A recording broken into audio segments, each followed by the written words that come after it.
dragi mladi prijatelji, dragi Fra Stipo i svi ostali ovdje koji ste došli na ovo večerašnje predavanje, želim reći da mi je osobita čast i zadovoljstvo što večeras ovdje u ovoj crkvi, u ovom prostoru, mogu pred ovakvim auditorijem održati ovo predavanje. Ja inače svakodnevno držim predavanja i nije mi to nešto posebno, ali vi ste posebna publika, kao što reče jedna kolegica ovdje, koji niste došli s indeksom na ovo predavanje, da vam se ubilježi dolazak i ocjena, nego koji ste, sad ja to nadodajem, došli s otvorenom dušom, s otvorenim srcem i s otvorenim umom, da poslušate u ovo predbožićno vrijeme, evo, jednu poruku koja dolazi iz biblijske perspektive suvremenom mladome čovjeku. I zbog toga mi je, evo, osobita čast, ali mi je istodobno bila i dvojba zašto se odlučiti i koju temu izabrati da vam večeras predočim i da vi sebe pronađete u njoj. Nije mi bilo doista lako i odlučio sam se za jednu temu koja neće nositi puno faktografije, puno podataka koje vi možete naučiti i na vjeronauku, možete naći na internetu, nego za jednu temu koja će vam pokušati otvoriti obzorja, novi pogled na samoga sebe ili na samu sebe, novi pogled na one ljude koji s vama žive i s kojima vi živite, novi pogled na župnu zajednicu i, ja bih rekao, novi pogled na život u ovome vremenu. Biće to teško u ovom zacrtanom vremenu i zbog toga će ovo predavanje, koje je znatno šire, biti ovdje samo fragmentarno izneseno, a to znači da ćete vi eventualno moći i postaviti pitanja ili ćemo možda nekom drugom zgodom nastaviti u ovom pravcu ako se pokaže više zanimanja za ovu temu. Kao što je i rečeno u uvodu, ja se bavim prorocima, Starim zavjetom, ovdje u Zagrebu manje više, ali u Sarajevu držim i polovicu Novoga zavjeta, dijelim zajedno s kolegom, a ovdje u Zagrebu imam jedan kolegij, biblijska teologija Novoga zavjeta. I tako je i nastala jedna knjiga, udžbenik, Božja vladavina ili Božje kraljevstvo kao svijet novoga čovjeka. Nešto iz tog područja ja bih vam večeras onda ovdje i rekao. Ponajprije želim reći da smjestiti vas i sebe u jedan povijesni kontekst, u jedno vrijeme u kojem mi živimo. Vi ga živite, možda osjećate to vrijeme, ali vi niste uvijek, i nitko od nas zapravo nije svjestan svih posljedica koje smo mi naslijedili iz nekog prethodnog vremena, kao ni onoga što će doći iz budućnosti. Naime, pretpostavljam da ste manje više svi rođeni u 20. stoljeću. Ako ništa, onda nosite nešto od baštine 20. stoljeća, a 20. stoljeće je, kao što ste mogli možda i pročitati i učiti u školi, obilježeno jednim sveobuhvatnim pokretom koji se naziva moderna. Ili moderno vrijeme, ali se naziva moderna.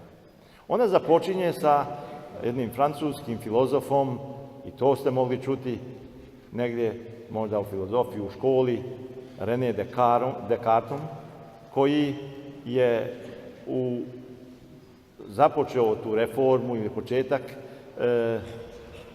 tog novog vremena jednom izrekom u kojoj je obrnuo paradigmu razmišljanja, način razmišljanja. Ona glasi cogito ergo sum. Mislim, dakle jesam. Time je on dotadašnji svijet i shvaćanje svijeta stavio na glavačke. U kom smislu? Odjednom je u središte svijeta došao čovjek. Prije je tu bio i Bog, i priroda, i svijet, i sve moguće, ali sad je na prvo mjesto došao čovjek. I opet u čovjeku je na prvo mjesto, mislim, došao razum. A posljedica toga je bilo da je onda mjesto Boga u tom novom svijetu došao jedan novi pogled na svijet i čovjeka u kojem je zapravo namjesto Boga i vjere u Boga zavladao jedan duh koji je danas osobito prisutan, pisan velikim slovom interes. Bog interesa. I u tom 20. stoljeću, kažem, vi ste baštinici toga, bile su dvije velike ideologije, dva pokreta. Filozofsko, društvena, politička, u svakom pogledu. Jedan je bio pokret koji je namjesto, a jedan i drugi su se rodili iz ove ideje razuma i čovjeka, bio pokret koji je vezan uz nacional socijalizam ili vama poznatiji u oličenju Hitlera i njegovog stavljanja čovjeka, vlastitog naroda, na prijestolje, koje je on nazvao Übermensch, nadčovjek, vidite, odjednom je od čovjeka nastao nadčovjek, svi su ostali bili sluge. I taj pokret koji je nastao na pripadnosti narodu, krvi, kao nekoj apsolutnoj vrijednosti, propao je u ratu 1945. godine. Odnio velik broj žrtava. Drugi pokret, koji je duže trajao, također u 20. stoljeću, bio je marksističko-staljinistički. Ili socijalizam, negdje s primjesom komunizma, koji je počivao na vrlo zamavnim idejama: jednakost, bratstvo, sloboda. Sve tri te ideje su biblijske ideje, ali izvedba tih ideja bila je kriva. Taj pokret je vjerovao i činio sve da bude tako, da jedna mala grupa sada prosvijećenih ljudi razumom, koja se nazivala partija, bude avangarda drugim ljudima. Zapravo da ugone one druge ljude u tor kako treba misliti, kako treba ponašati, u što treba vjerovati, a tko to nije htio, onda je bio zatvaran, proganjan, nije mogao dobiti radno mjesto, ili ako je dobio, onda je dobio lošije radno mjesto. Ljudi nisu mogli izražavati svoje mišljenje, nije se moglo baš svuda ni putovati. Mi smo još donekle bili pošteđeni toga, ali ljudi iz istočnog bloka. I taj pokret je, za razliku od onog prvog, koji je završen u ratu, potpuno tiho pao, rekli bismo, osim na našim prostorima, kao da se dogodio jedan infarkt. Jednostavno je skršen i nastala je nova Europa, nastao je novi svijet. U tom vremenu, vidite, rušenja Berlinskog zida, nestajanje tog pokreta, ovdje je u nas, u Hrvatskoj, stvorena nova Hrvatska država. Ali ne tako bezbolno kao što je to bilo u drugim državama, nego u ratu. I tu su se dogodile također velike promjene. Odjednom imali smo svoju državu. Tu su bili ljudi koji su se za tu državu žrtvovali. poginuli. I drugi koji su od te države, koji su bili takozvani veliki Hrvati, imali velike koristi, a zapravo nisu za nju ništa uložili. Možda su samo skinuli jedno odijelo i obukli drugo.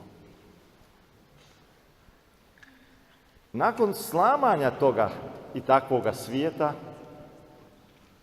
dogodilo se nešto, i sad ćemo možda početi ulaziti u svijet Biblije, nešto što je, s čim vi danas živite, kao kad se razbije veliko zrcalo, ogledalo, i ode u tisuće malih komadića. Taj se svijet raspao. Nema više jednine. Danas je sve množina. Ili mi bismo rekli relativno. I mi u tom svijetu množine danas živimo. U svijetu u kojem nema velikih okvira ovih ideologija koje bi mogle te vas mlade ljude negdje spojiti u nekakvu cjelinu, da u toj ogradi razmišljate, da se tako ponašate, da tako mislite i tako dalje i vjerujete, nego je taj svijet pojedinaca. I vi ćete svi vidjeti na sebi samima da vi osjećate to što se dogodilo. Možda ne znate definirati, ali ste vi svi, ili svi mi, vi više nego ja, osjetljivi na svoju vlastitu slobodu. Zašto? Zbog toga što nema više ovoga zajedničkog što je bilo prije, nego postoje ti komadići mali i to doista zvuči primamno kad mlad čovjek kaže nemoj ti mene dirati, ja neću tebe dirati. Ići ćemo jedan pored drugoga. Ali vidite, to onda znači da nikada u životu nije moguće ići s nekim. Jer ići pored nekoga ne znači činiti s njime zajednicu. To su dva paralelna puta. I to se, dragi mladi prijatelji, vrlo dobro vidi na mladoj generaciji danas, koja teško uspostavlja zajedništvo u bilo kojem obliku. Možemo govoriti da danas veliki broj mladih ljudi ostaje neoženjen i neudat. Da velik broj ljudi danas, mladih ljudi, je praktički nesposoban za iskreno i pravo prijateljstvo. Jer je ta uska sloboda, prožeta interesom, postala za mladog čovjeka božanstvo, kojega se mlad čovjek teško hoće odreći. I mi imamo danas brojne mlade ljude koji žive sami i ne znaju biti prijatelji. Oni znaju biti prijatelji, ali to nije istinsko prijateljstvo, nego je to prijateljstvo u nekim površnim stvarima. Ako treba nekoga srediti, onda ćemo biti prijatelji, ili ako trebamo izvući neku korist, onda ćemo biti prijatelji, ali ondje gdje se dijeli životna sudbina, gdje pomažemo jedni druge, gdje smo solidarni s drugima, gdje volimo jedni druge, takvog prijateljstva je puno manje. U jednom takvom novom svijetu nastao je veliki jaz među mladih i starih. Mladi ljudi osjećaju da su im stari neke vrste tereta. Tako da je i dijete kao neproizvodna kategorija postala teret roditeljima, a opet roditelji su postali teret djeci, društvu, državi, socijalnom, zdravstvenom, jer stare ljude treba liječiti, treba se brinuti, oni predstavljaju teret. Evo vidite, to je samo donekle svijet u kojem mi živimo. Naravno da bi ova analiza mogla ići dalje i prema ovome što sam rekao, onome što se dogodilo u crkvi, pa se dogodilo i u obitelji i tako dalje. Ali evo, ja sada dolazim na ono što bi kršćanstvo u ovakvom svijetu moglo ponuditi vama mladima ili svima nama. Naime, kršćanstvo, za razliku od komunizma, ne počiva na idejama, nego na liku, osobi i djelu Isusa Krista. Dakle, na nečemu osobnome. Nije kriterij kršćanstva niti bilo koji zakon, niti bilo koja regula, nego lik, osoba, djelo Isusa Krista. Nije tu u pitanju prazna parola, jedinstvo, bratstvo, sloboda, kao što smo rekli da je to bilo u komunizmu, nego je ovdje kriterij život koji je bio u Isusu i kojim je on pokazao da se može i treba tako živjeti. Ako bih sada stavio nekoliko točaka koje bi bile važne u svemu ovome iz Biblije, onda bi se odlučio za 15. poglavlje Lukina evanđelja. Možda vama svima poznato, meni veoma drago. Naime, u tom poglavlju, u Lukinom evanđelju, imaju 3 usporedbe ili 3 parabole ili prispodobe. Ja govorim usporedba, jer je malo modernija riječ. 3 usporedbe, nešto se uspoređuje.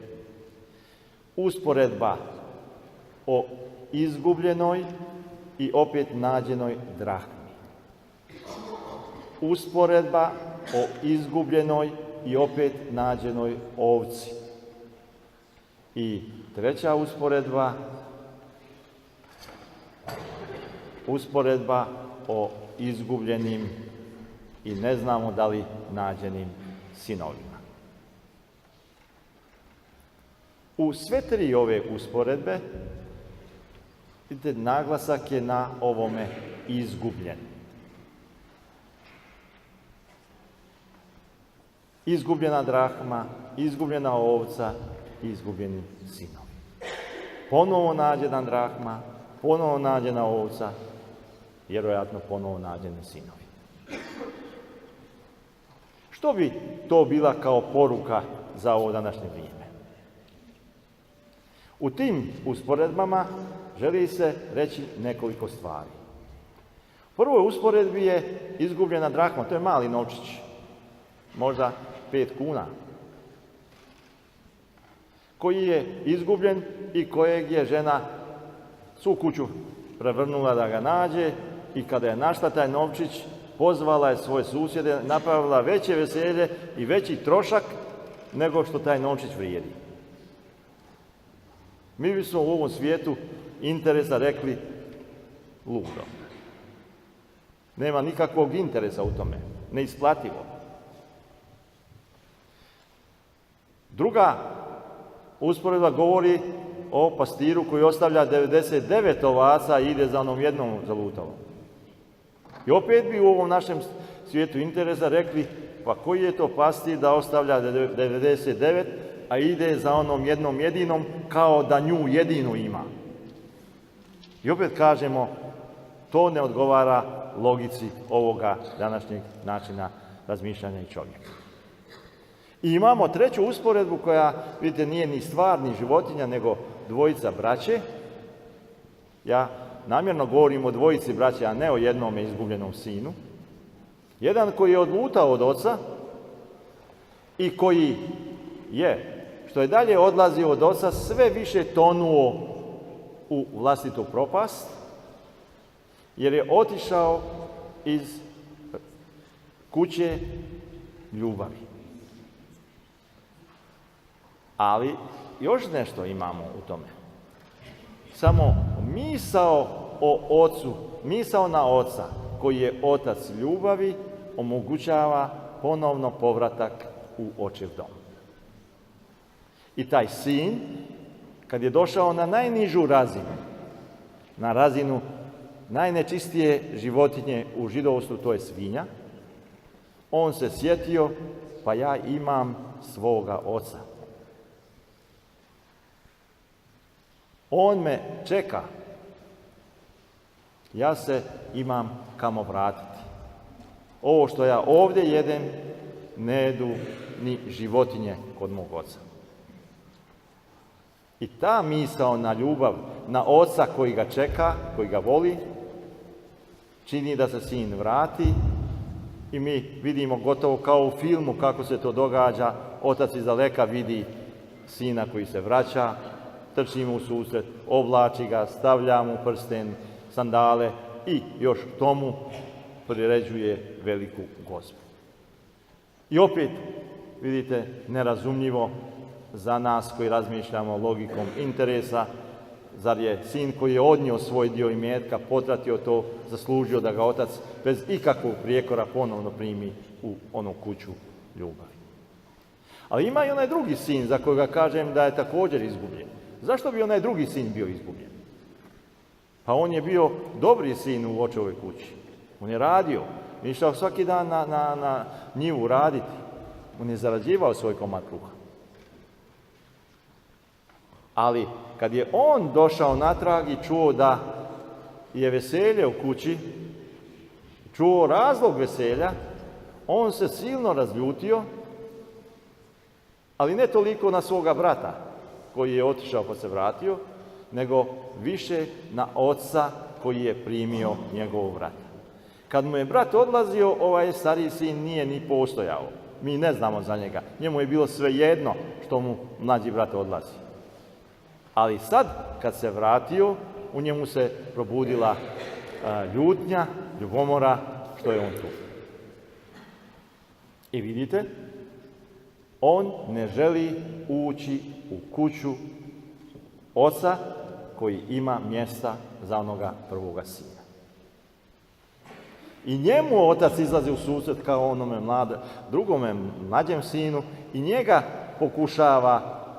pokušavamo otvoriti oči za oči ljubavi, ja bih rekao, da ne bude najamnik u njegovoj kući, nego da mu bude sin.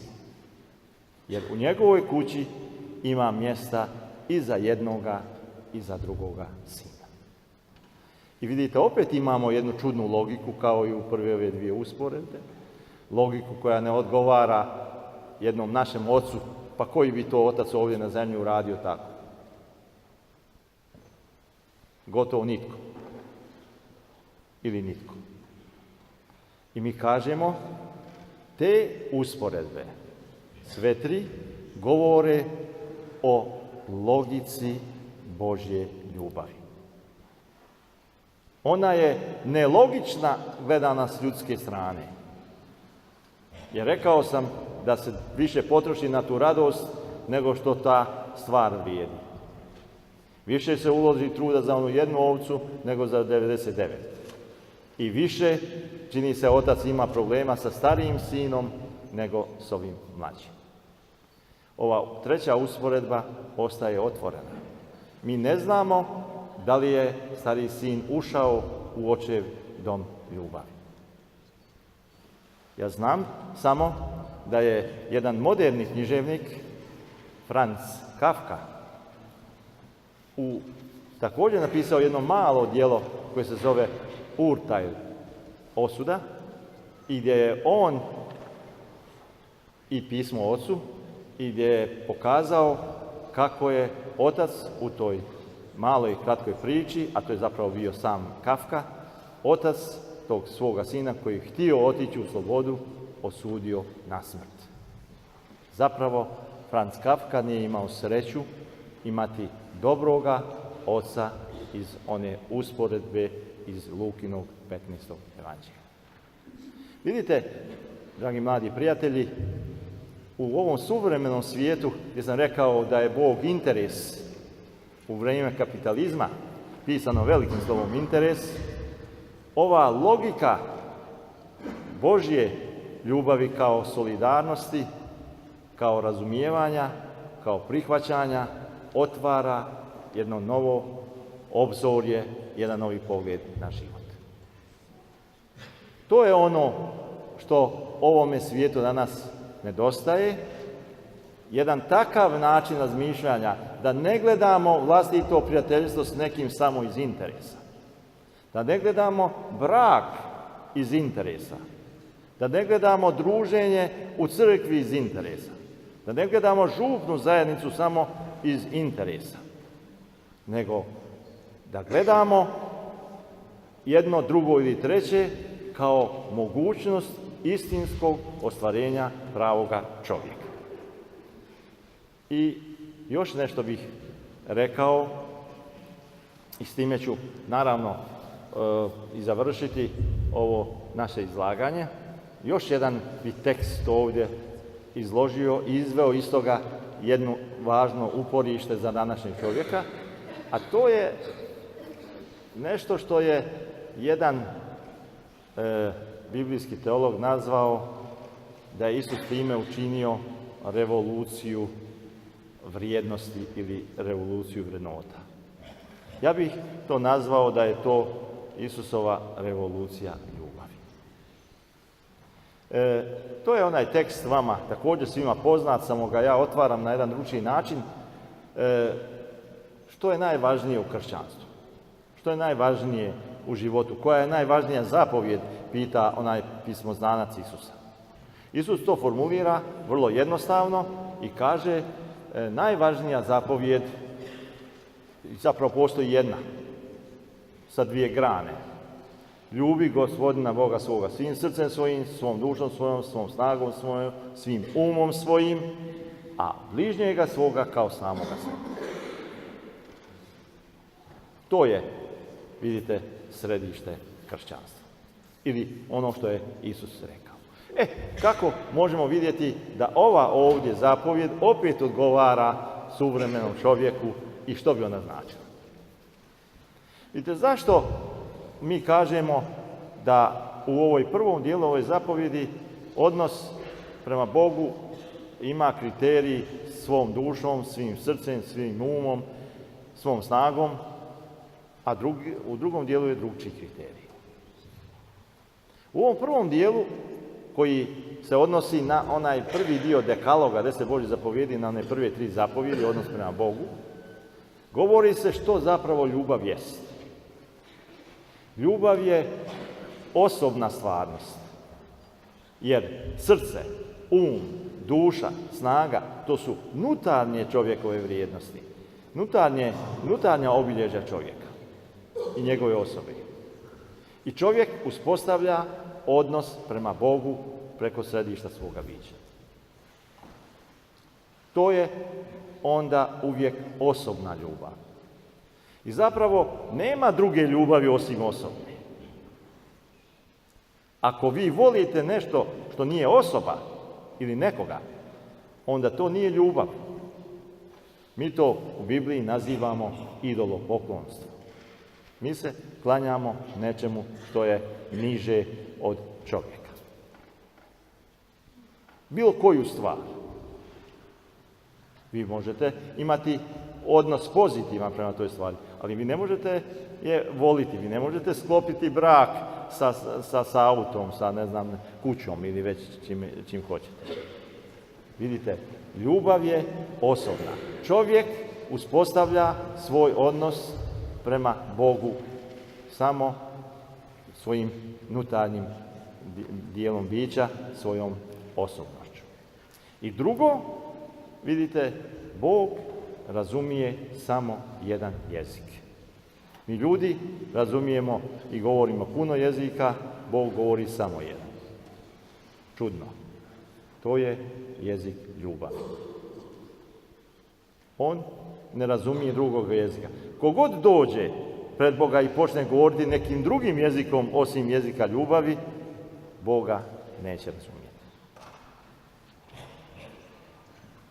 I drugi dio ove zapovjedi jest taj To je ljubav prema bližnjemu. I tu je također donesena velika promjena, ja bih rekao, revolucija. U čemu? Pa Stari Zavjet isto govori o ljubavi prema bližnjemu, ali je u Starom Zavjetu ljubav prema bližnjemu usmjerena prema pripadniku židovskog naroda. Ostale ne treba. Ima i tu da se probija misao, na primjer kao kod Jone, kao kod sluge gospodinova i tako dalje, ali on u biti u ponovljenom zakonu i drugdje se govori, to je više manje određena na pripadnika vlastitog naroda. A Isus kaže, ne treba ljubiti svakog čovjeka. Nije rekao svakog čovjeka. Iako se odnosi na sve ljude. Nego bližnjega. Ova kategorija bližnjega mijenja svijet i mijenja, rekao sam ono što je rekao onaj teolog, stvara revoluciju vrijednosti. Evo u kom smislu. Vidite, tko je moj bližnji? I zašto Isus nije rekao ljubite svakog čovjeka? Nego bližnjega. Pa kad vi kažete da vas svi vole, to znači da vas nitko ne voli. Da vas svi pozdravljaju, znači da vas nitko ne pozdravlja. Zašto? Rekli smo da je ljubav osobna, da je konkretna. Ona nije apstraktna. Jer što meni smeta reći da ja volim nekoga tamo 5 kontinenata daleko. Mogu reći da sve ih volim. Najvećeg tiranina mogu voljeti ako je daleko od mene. A ovdje je rečeno, vidite, bližnji. Bližnji može biti pripadnik, naravno, vlastitog naroda. Jer tu živi. Može bi i ne biti pripadnik vlastitog naroda. To je rečeno u onoj usporedbi o Samarijancu. Samarijanci su bili ljudi koji su živjeli na teritoriji nekadašnjeg Sjevernog kraljevstva. I onda kad je palo Sjeverno kraljevstvo, e, 722. godine Asirci su odveli pripadnike tog naroda ili veći dio pa rasuli po tadašnjem svijetu, a jedan mali dio tog naroda ostao je tu, a doveli su druge narode. Tako da je došlo do miješanja krvi i vjere. I Židovi iz južnog dijela, oni su smatrali ove iz Sjevernog kraljevstva koji su ostali pa se pomiješali, pa ih nazvali Samarijancima, gori od pogana. Oni su bili neprijatelji Židova. Čak toliko su oni se čudili da nisu htjeli prolaziti na sjever preko tog središnjeg dijela Samarije kad su trebali ići u Galileju. Da slučajno ne susretnu tog Samarijanca. Vidite, i sad takav Samarijanac, on je ovdje u ovoj usporedbi. Naime, čovjek, kaže Isus, leži na putu, izranjen, opljačkan, na samrti, prolazi židovski svećenik, pripadnik istog naroda, iste vjere, ne pomaže. Okreće glavu. Zatim Levit, također, pripadnik istog naroda, iste vjere, okreće glavu. I onda dolazi ovaj Samarijanac, vidite, ovakav kakav jest, kakvi ga oni smatraju neprijateljem, silazi s magareta, previja rane, stavlja čovjeka na magare, vodi ga u gostinjac, kaže, pobrinite se za njega i ako još šta bude trebalo platiti, ja ću platiti. Kaže Isus, ko je bližnji bio ovome čovjeku koji je u nevolji? Onaj Samarijanac ili onaj svećenik Židov ili Levit, kažu Samarijanac. A koji je bio bližnji ovome Samarijancu? Čovjek koji je ležao na putu.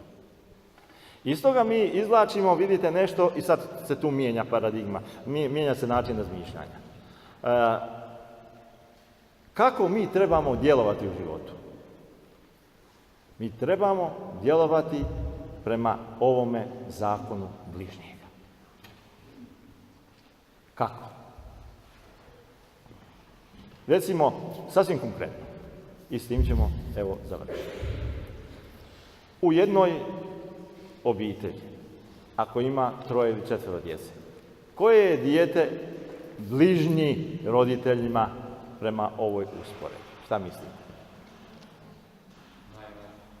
najmanje, može i tako. Možemo reći i ovako, najzločestije, najbolesnije. Zašto?